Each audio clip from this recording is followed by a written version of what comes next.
next story is Briar Rose. Once there was a king and queen who said to each other every day, "Wouldn't it be good to have a child?" But for all their wishing and all their praying, all the expensive medicine and special diet, no child came. Then one day when the queen was bathing, a frog crept out of the water and sat on the bank and said to her, "Your wish will be granted. Before a year has passed, you'll bring a daughter into the world." The frog's words came true. After the year, the queen gave birth to a baby girl, who was so beautiful that the king could not contain his joy. And he ordered a great celebration to which he invited not only his royal relatives from everywhere nearby, but also friends and distinguished people of every kind. Amongst those were 13 wise women. The king wanted them there so they'd be well disposed towards his daughter. But the trouble was that he only had 12 gold plates for them to eat of. One of the wise women would have to stay at home. The feasting and celebrating went on for some time, and it ended with the wise women presenting the princess with special gifts. The first one gave her virtue, one gave her beauty, a third gave her wealth, and so on. Everything anyone could wish for was hers. The 11th one had just given her gift of patience when there was a disturbance at the door. The guards were trying to keep someone out, but she swept them aside and came in anyway. It was the 13th wise woman. "So, you didn't think me worth inviting," she said to the king. "What a mistake that was. So here's my answer to that insult. In her 15th year, the princess will prick her finger on a spindle and fall down dead." And she turned on her heel and swept out. Everyone was shocked, but the 12th wise woman, who hadn't given her a gift yet, stepped forward and said, "I can't completely undo that evil wish, but I can soften it. The princess will not die, but she will fall asleep for 100 years." The king, wanting to protect his daughter, issued a command that every spindle in the land should be burned. As the princess grew up, it was clear that all wise women's gifts were there in full abundance. No one had ever known a girl kinder, more beautiful, more clever, or more sweet-tempered. She was loved by everyone who knew her. Now, on the day when the princess turned 15, it happened that the king and queen were away, and the girl was alone in the castle. She wandered from place to one to the next, looking into this room and all that, into the cellar, up on the rooftop, going wherever she wanted. And at last she came to an old tower where she'd never been before. She climbed up the dusty spiral staircase, found a small door at the top with a rusty key in the lock. Curious, the princess turned the key, and at once the door sprang open. In the little room sat an old woman with a spindle, busily spinning flax. "Good morning, old lady," said the princess. "What's that you're doing?" "I'm spinning," said the woman. Of course the princess had never seen anyone spinning before, and said, "What's that little thing bouncing around at the end of a thread?" The old woman offered to show her how to do it. The princess took hold of the spindle, and a second later she felt a prick in her finger. She fell on the bed that lay ready, fast asleep. The sleep was so deep that it spread through all the castle. The king and queen had just returned, and as soon as they walked into the hall, they fell down where they stood.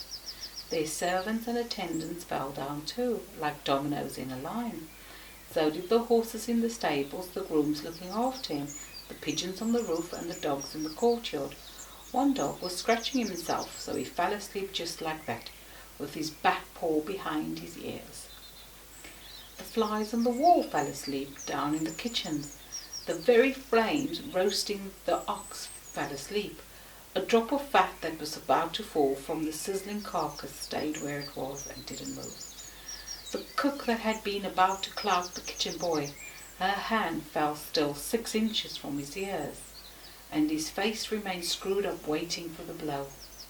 Outside, the wind stopped blowing, not a leaf stirred. The very ripples on the lake stayed as they were, as if it was made of glass. In the castle and its grounds, the only thing that moved was a thorny hedge. Every year it grew a little more, and slowly it grew and grew until it reached the castle wall. Then it climbed, year by year, till it covered the entire castle. Nothing of the building could be seen, not even the flag on the roof. Of course, people wondered why this was happening, and where the king and their beautiful daughter were. But there were a few people who were guests at the celebration of the princess's birth, who remembered the wise woman and the gifts and the curse of who would be left out. "It's all because the beautiful princess fell asleep," they said. "She must be in there still. Anyone who makes his way in and rescues her will marry her, you'll see."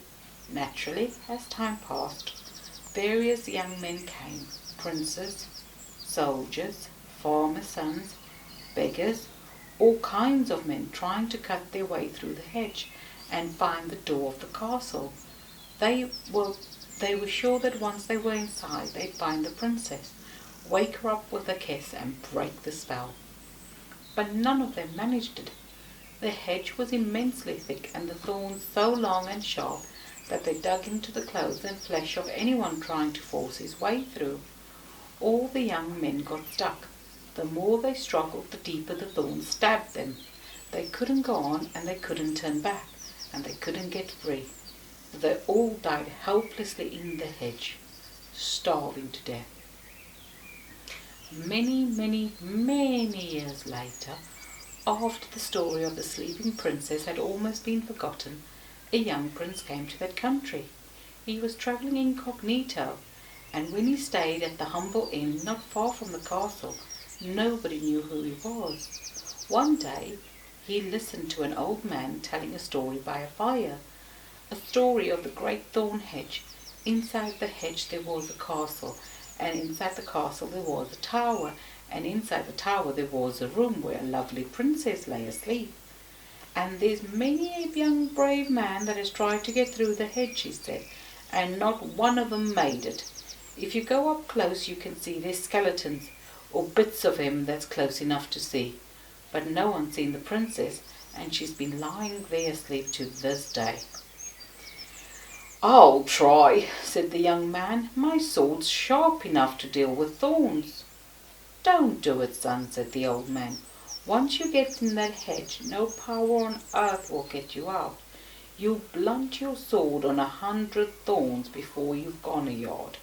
"No," declared the prince, "I'm going to do it, and that's that. I'll start in the morning." As it happened, the very next day was the day with 100 years were up, but of course the prince did not know that. He set off with his heart full of courage.